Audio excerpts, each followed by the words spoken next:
Welcome back, Rebel fans. You're listening to another episode of the Rebel Talk presented by the Rebel Walk. I'm Cam Wicker, and as always, I'm here with Zach Moreth. And it's been a little while since we've talked to you guys. I think last time we talked to you guys was when Lewis Moore was on the show, and it's been a little while now since about the end of the semester for school.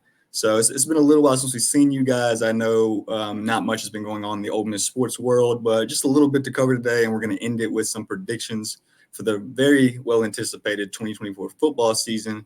We'll do the first 6 games today, and then next week when we come back on, me and Zach will do the next 6 games along with some more Ole Miss recaps of other sports. But we're going to start off really quick here with baseball. Big hiring for the Ole Miss baseball team. Signing pitching coach Joel Mangrum, has some experience in the minor leagues, has some experience with other coaches on other coaching staffs as well. Big hiring for Ole Miss here. As you know, in the previous years, Ole Miss has struggled with the pitching staff, especially here recently, past 2 to 3 years. It seems like the Ole Miss pitching staff is middle of the SEC to bottom of the SEC. And it seems like with this hiring, handing that pitching over from Bianco to an actual pitching coach, not saying nothing against Bianco here, who is a very established catcher in the past himself, very, very pitching coach establishment, I guess, over the past couple of years at Ole Miss before hiring this guy. But I think with the help of an actual pitching coach, this gives Bianco to take time and some other guys and give Mangrum the opportunity to just dive in on some of these guys that deserve all the attention, like Wes Mendez and Grayson Sonia, guys like that. Exactly, Cam. There's a ton of guys to develop on this roster. We'll see. I know Hunter Elliott and 3 of the initial signees coming out of this 2024 class are looking to kind of see what's going on with the MLB. So we'll see there. We'll keep you guys updated, of course. But I love the hire. I know it had to have taken a lot for Coach Bianco to kind of hand the pitching reins off to a guy like this, because he's been doing it for 25, however many years here at Ole Miss. So good for Coach. And I'm excited, Coach Mangrum, he's been everywhere. He's a Mississippi guy. He's from Brandon, but, he's coached, with the Cleveland Guardians and then in college at ULM over your neck of the woods, Cam, New Mexico State, Austin, PA, a couple community colleges, but he has experiences, and it seems like he's kind of developed with the game and with the technology of, modern day baseball. So that's something that I think's been missing a little bit with Ole Miss, and for him to be able to bring that here, and, it's like, we'll see, man, and it's a good spot to be, because Ole Miss hasn't had this in really ever. So, we'll see what happens.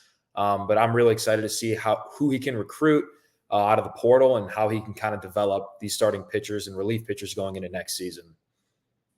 Absolutely. And you threw out the name Hunter Elliott. We'll see what happens there with him. But Ole Miss has other dominant pitchers in this rotation that could take that next leap next year, like Liam Doyle, Xavier Rivas, if he decides to stay, which it seems like I haven't heard too much about it. It seems like he might stay put here in Oxford. Riley Maddox, who was the Friday night guy for a majority of the year last year.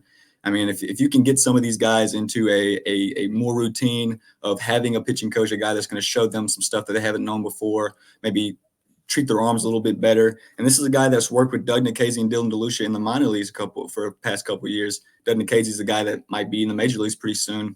So Joel Mangrum seems like he has some experience with guys, getting guys to where they're supposed to be. Seems like Doug Nikhazy a couple of years ago was kind of off the mat when he first got into the minor leagues. But with under Joel Mangrum here, it seems like he's prevailed his way to the rankings of the prospects of the Cleveland Guardians.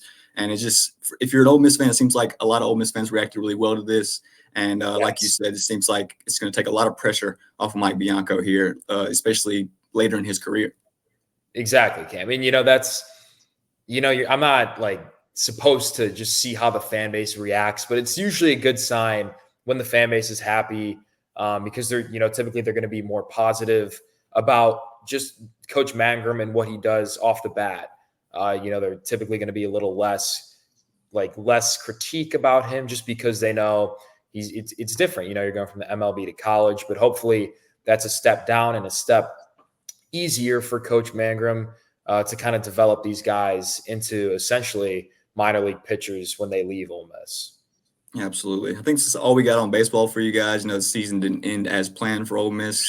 Their run kind of got put to an end on Mississippi State there in the SEC championship game and that heartbreaking loss there. But it's next year's what to look forward to for Ole Miss baseball. I think they put a delay on the renovations of the Ole Miss baseball field, so it won't be any renovations to work your way around at Swayze next year.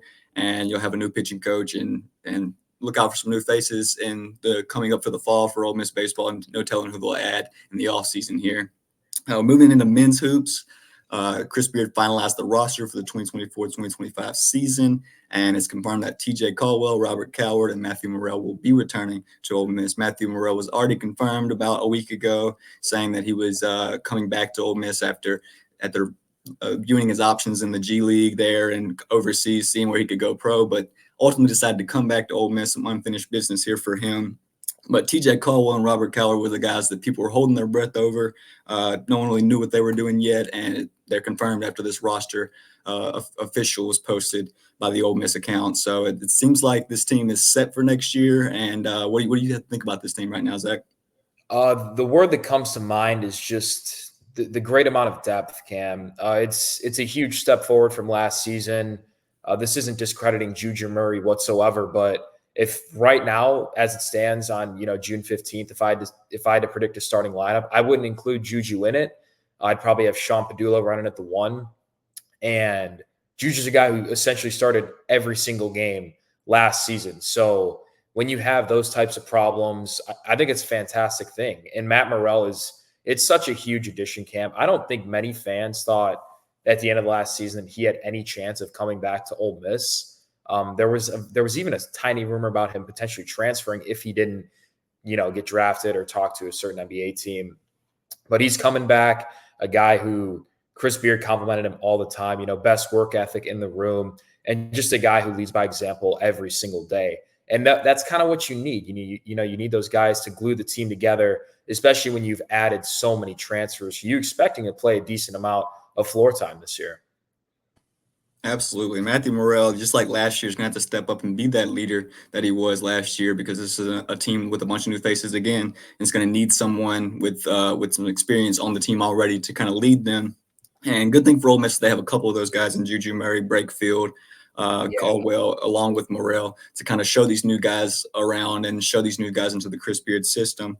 But like you said, Morrell's a lead scorer. He's bringing a lot back to this Ole Miss team, a lot more than just his experience. He's crazy athletic, and he's probably going to run that 2 to 3 spot for Ole Miss. We'll see what they go with there. But like you said with Sean Padula, I think this is going to be the Sean Padula show next year. Like you said, this is going to be they're going to hand it over to Sean Padula for the offense, not just the point guard role, but this kid's probably going to score anywhere from 14, 12 points per game next year, along with the average of probably about five assists, along with his elite defense as well. This is a team that's going to defend a lot better than they did last year, I feel like. Only 2 legitimate bigs. You're losing the 2 7-footers, but you're adding Malik Dia and John Ball. We'll have to see what John Ball does, but from what we see of him in his previous times, in previous games over the years, it seems like he's going to be a shot blocker right off the bat. So everything else will just have to come into play for him. But I expect Malik Dia to be a force to be reckoned with in the SEC inside the paint for sure. Yeah, without a doubt, Cam. He's just a bunch of really physical guys. Especially the transfers. Makeel Brown-Jones and Dre Davis are both, 6'7", 6'8" in that range. They're going to stick in perfectly at that forward role, but really physical and, just aggressive defenders. I know Sean Padula is averaging a couple steals per game. Juju Murray, he wasn't – Chris Beard didn't love him the best rotationally, but he got a couple steals. Matt Morrell was all over the place defensively. So I think you'll see jumps everywhere, obviously offensively, but especially defensively with a coach like Chris Beard, who, how it's similar to Coach Yo. It's protect the rim, ton of blocks, let's get steals, let's be aggressive, and let's try and prevent the other team from scoring as many points as possible. Absolutely. I like to see how this offense is going to work next year for them with Sean Padula kind of manning the show there. That they ran a little free-flowing offense last year without a more traditional point guard, but I'm expecting to see some play calls here with Sean Padula running the point guard. Brakefield, Juju Murray, Caldwell, it's going to take a lot of pressure off them with all these scorers coming in. They don't have to feel like they're going to have to score all the points like they did last year. Juju don't have to take some of those shots that he was forced to take last year. Right. He can get to his spots and take his shots. Same with Brakefield and Caldwell. I know we talked before the podcast, and I told you I think this is probably a second weekend tournament team if all things fall into play for them. They can make a run in the SEC tournament as well. This is a team that's going to score really well, and it's all going to come down to is the defending going to be there? And what last year I think they lacked some leadership there. So is that gonna be the difference this year? Are they going to have that leadership? Are they going to have that guy to get them in check in the locker room? Right. Yeah, Cam, the pieces are there. It's just can we stay healthy and can we put it together, man? This is probably one of the first times in Chris Beard's career that he's really built a team up from primarily transfers rather than high school players. So it's going to be a test for everyone involved, but I do think the leaders and the coaches are in place to make this a deep March Madness squad. Absolutely. I think that's all we got for you guys for basketball and other sports today. We're going to take a little short commercial break, and then we're going to hop into some football recruiting and then get some predictions in for you guys.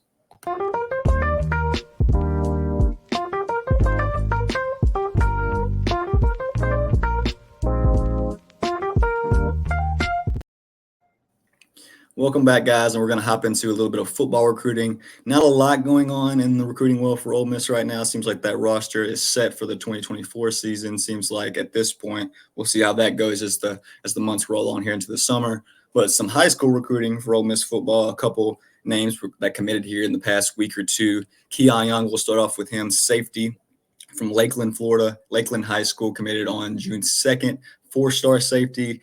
I liked what I've seen him from the field. Seems like he flies all over the field. Seems like he's not scared to go up and tackle someone either. I like the way he comes down with the football a lot, and I think this is a big pickup for Ole Miss. This is obviously a class that seems like they're stacking up some four stars now, and we'll see how Kiffin kind of handles the high school landscape going forward.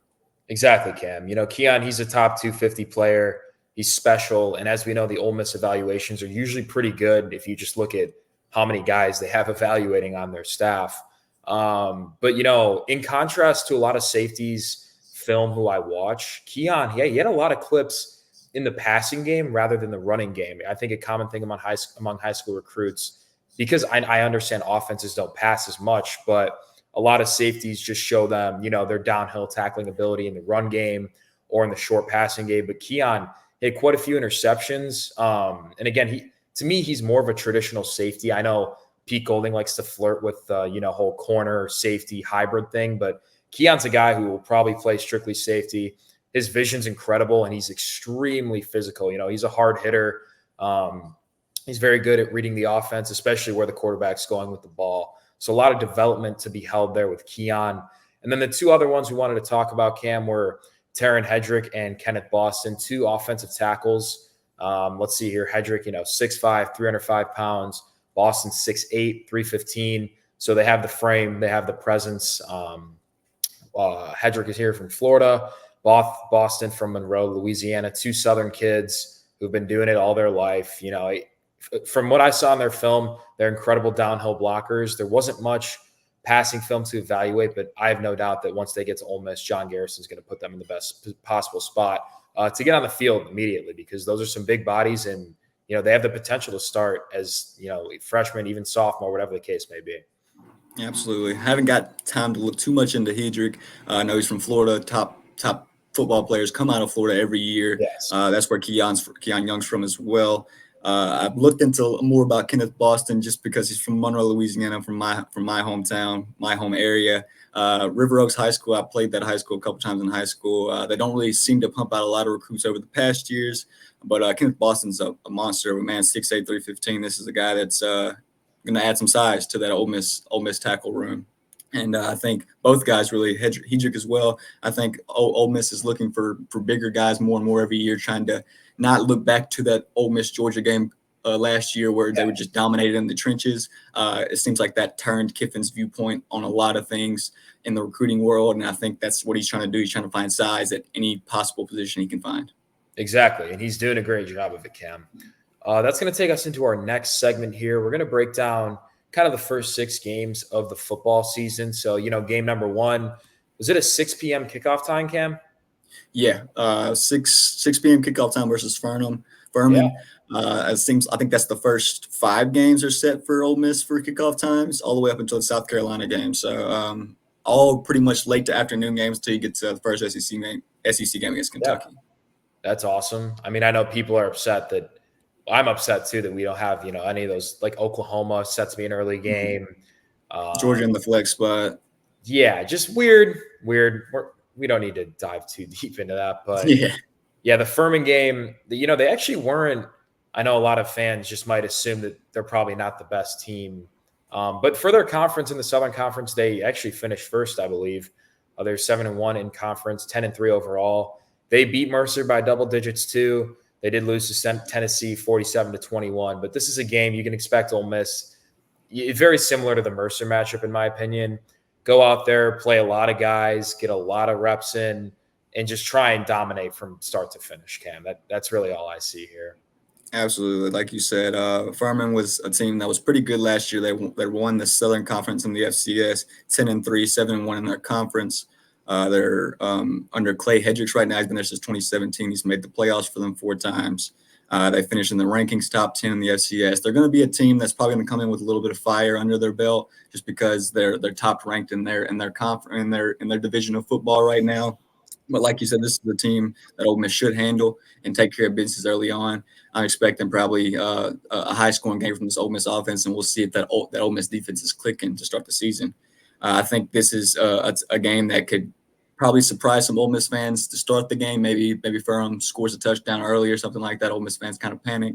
But I think, in all honesty, this Ole Miss offense should be, at this point, kind of clicking together, other than really that offensive line. And I expect Jackson Dart to kind of have a field day at this point against that team in the first half. Yeah, 100%. And that takes me directly into week 2 against Middle Tennessee. Similar result here, but they did struggle last year in Conference USA. I'm not just going to overlook that. That's definitely, kind of a tier worse than I would put Furman in.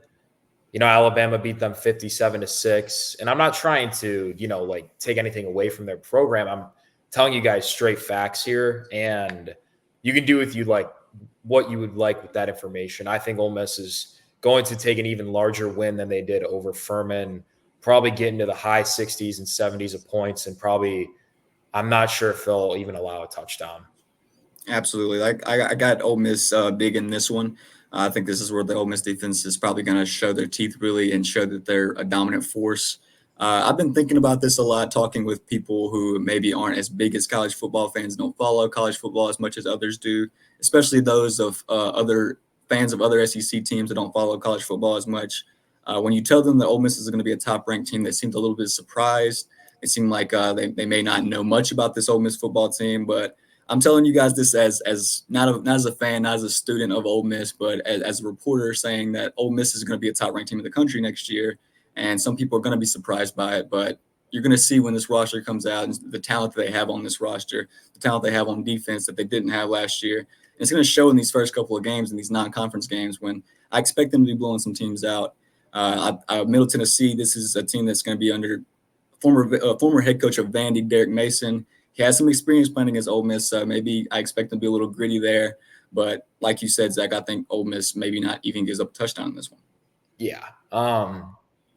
We'll see, obviously. But then game 3, we have Wake Forest. I like this matchup. Yeah. Not that I think it's going to be close, but it's your first road game, and it kind of is a true road test. You're facing a Power 5 ACC team. Their stadium only holds around 31,000, but this is going to be the Wake Forest Super Bowl. It's going to be the first game of their season where everyone shows up. They're optimistic. Can they knock off Ole Miss? Can there be this cool upset? So they will try and hype it up to the best they can. I'm sure they're going to make a pretty cool environment out of it. And it'll be good to see how Ole Miss responds because, you have road games at South Carolina and LSU, which, again, 2 of the best atmospheres in college football. So you get a little taste of, a little bit of that hectic feeling. It's going to be loud, people screaming at you. Not even close to the extent of, SEC road games, but it gives you a little taste of it. And I do think Ole Miss, again, plows through Wake Forest. They struggled in the ACC last year. They may have a freshman quarterback starting, a true freshman. A lot of question marks with their program right now. But again, I'm excited. First Power 5 game for Ole Miss. And again, I think they win by probably 4 touchdowns. Yeah, like you said, this is a Wake Forest team that didn't do great in the ACC last year. I think they finished last in the conference, actually. They were 1-7 in the ACC. Still got their head coach from previous years. I think it's his 9th year, his 10th year entering for Wake Forest, Dave Clawson. They did add Hank Bachmeier, quarterback transfer from Boise State. So maybe some battle there with that freshman coming in. But maybe Hank Bachmeier is the starter by then. He does have experience at Boise State playing there. So maybe he's their guy. But like you said, Winston-Salem, I expect them to be kind of rowdy for that game. We've seen them in the past be a good football program, a solid football program, 8-4, 7-5 team. Yeah. We've seen them bring out fans for baseball, for that really good baseball team they have down there in Winston-Salem.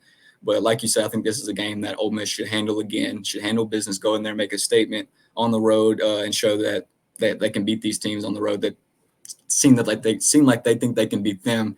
I think Ole Miss did a really good job with that last year, is as far as beating teams that they were supposed to beat when they went into their, especially when they went on the road.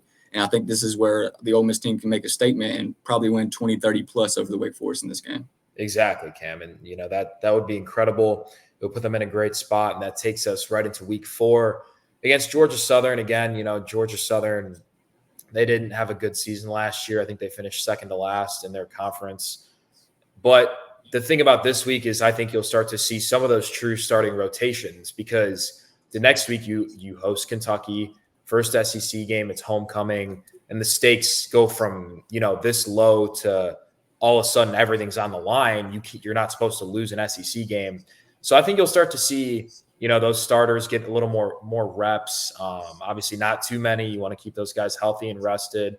But the game, it becomes a little more meaningful rather than, what against Furman or against Middle Tennessee, because of how early those are. So you're trying to figure things out in those games.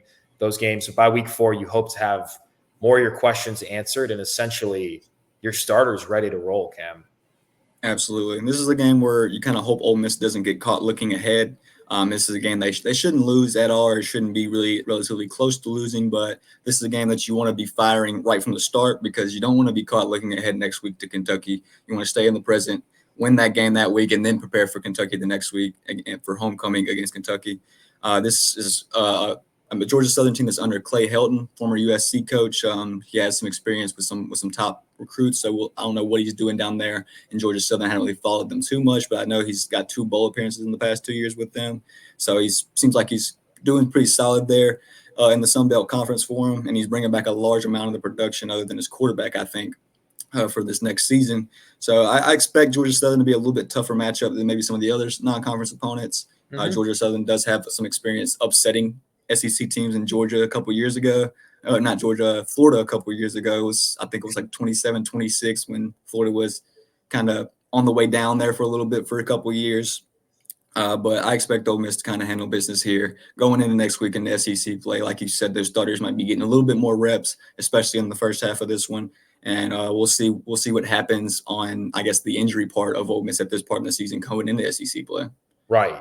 Going into week 5 at Kentucky, this is the game, homecoming for Ole Miss. They're going to be right out the bat, probably packed in the Vaught. Like Zach said, this is a familiar matchup with the Rebels here. It seems like over the past couple of years, 2 of the last 3 years at Vaught-Hemingway Stadium, they had a big matchup against Will Levis in that game, and Jared Ivey came away with the strip sack at the end to kind of seal it. Yeah. This is a Kentucky team that lost their quarterback last year. They lost their star running back, Ray Davis, but they added Georgia transfer Brock Vandegrift. So we'll see. Yeah. He didn't really see much of him out of Georgia those past couple of years. So we'll see kind of what he's capable of at this point in the season. I feel like he'll probably be in that Kentucky offense all the way. And maybe if he's what people hyped him up to be coming out of high school, then he could be a problem for that Ole Miss secondary come week 5, but we'll have to see. I think this is a Kentucky team that's probably going to be pretty solid on the defensive end. They brought back a lot of production from that on the defensive end last year. And Mark Stoops is a solid coach. I think this is going to be a lot closer than Ole Miss fans want it to be. But ultimately, I think Ole Miss should handle this game. Maybe win 10 plus here, 15 plus if you want to kind of make a statement heading into South Carolina next week. Yeah, exactly, Cam. This is a huge, huge first test for Ole Miss, but it's a good one. It's not like you're playing Georgia or Alabama for your first SEC game, but Kentucky comes with a lot of experience. One wide receiver to watch out for is Berrien Brown. He's one of the fastest players in college football, really just electric when he gets to the open field. So, you got to try and prevent those big pass plays. And again, a lot of question marks with Brock Vandegrift coming over from Georgia. We haven't really seen him play anything, like a lot of football at all. So, we'll see what he does weeks 1 through 4 and go from there. But I think this is an opportunity for a huge statement win from the Rebels to kick off SEC play. Absolutely. I think I put down this is kind of a point where maybe you expect Jackson Dart to to separate himself from the best in the country Yes. than the rest of those guys. This is the point where you kind of expect those Ole Miss playmakers to put themselves on the map if they hadn't already in those non-conference games. And this moving into week 6 at South Carolina, I think this one might be the biggest of the ones we've talked about, just because it's on the road against a very rowdy South Carolina crowd. This is a South Carolina team that was 5-7 last year under Shane Beamer, who's a solid coach. It seems like that South Carolina fan base kind of really supports Shane Beamer throughout the years there. I think he's got 2 bowl appearances in the past 4 years there.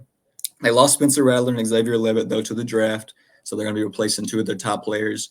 But they do have Lenore Sellers staying. He played a little bit last year at quarterback for them. And they have Robbie Ashford from Auburn, who Ole Miss has experience playing against in Auburn last year. They also added Rocket Sanders, who Ole Miss has had problems playing against for Arkansas. So we'll set to see how Ole Miss handles that offense. It's going to be very different for South Carolina on that offensive side of the football. But as far as going into Williams-Brice Stadium in South Carolina, I think it's going to be very tough for Ole Miss to start off their first kind of real road matchup there. And it does get rowdy in that stadium. And hopefully they don't get caught looking into another matchup next week in Baton Rouge. Will it be on the road 2 weeks in a row? But I think ultimately Ole Miss handles this. It's probably going to be a little closer than Ole Miss fans like I said in the Kentucky game. But I think Ole Miss should win by a touchdown or more. I agree, Cam. And I really don't want fans to overlook this game because it's easy to when you have LSU the next week. But South Carolina and LSU is probably 2 of the hardest road environments in the country. Quick shout out to my sports teacher, Kevin Norwood, former Alabama wide receiver, multi-national champion. He said South Carolina was actually the hardest place he's ever played in his college career because, you know, like their student section is essentially on the field. Yeah. Like it gets rowdy. It holds about 80,000 people. And an underrated storyline going into this one is Juice Wells, guys. I've seen plenty of clips and tweets on Twitter. South Carolina fans don't like Juice Wells. He got hurt and then he left. He came to Ole Miss, obviously. They're not fans about that. There was a video of one guy who was essentially telling Juice Wells to like prepare for hell or something. So, you know, to me, I think this is a Juice Wells legacy game. I think he catches 1 or 2 touchdowns, probably gets over 100 yards of receiving, and I think Ole Miss walks away with the win, but not easily, Cam. Again, it's a great test, and it's going to give us a realistic spot on the future of this Ole Miss team and what talent do they possess moving forward, especially going to Baton Rouge the next week. Yeah, absolutely. And I'm glad you mentioned the Juice Wells thing. I completely forgot about that, but I expect Juice Wells to go in there, handle business like a professional, and get the job done. This is a guy that's probably going to be a top draft pick, maybe first round if he has the season that he's expected to have at Ole Miss this year. And I expect him to go in there and handle business. But that's all we got for those first 6 games for Ole Miss. We'll hit you guys back next week with the rest of the games. Both those bye weeks are going to be in the second half of the season for Ole Miss. So there's straight 6 games in a row for the Rebels to start the season. I believe they have a bye week after LSU and a bye week after Georgia going into Florida. So they'll have 2 bye weeks going into big weeks there in the SEC play. They're going to need those bye weeks. And like we said, hopefully that South Carolina game doesn't get out of hand or doesn't slip out of Ole Miss's hands looking into that next week against LSU in Baton Rouge. I'll be there for that Baton Rouge game with my father. My father's a big LSU fan, so we're going to head down there. So hopefully Ole Miss will come out with that one, and I won't have to listen to my father yap about that loss on the way back home. So shout out to my dad for that one. But yeah, we'll get back with you guys next week on the rest of the schedule for Ole Miss. That one's going to get a little bit more spicier with matchups against LSU, Oklahoma, Arkansas, Georgia, Florida, and Mississippi State. So that one's going to be a lot more interesting next week. I know that this week we had 4 games in a row right there. Start off non-conference, not too interesting. Kind of know what's going to happen there as long as Ole Miss takes care of business. But yeah, like I said, next week going to be a lot more exciting for the predictions for me and Zach. But I think that's all we got today. Is that all you got, Zach? Yes, sir, Cam. Appreciate you, man. I think that's all we got for you guys today. So make sure to tune in to therebelwalk.com for all your Ole Miss sports needs.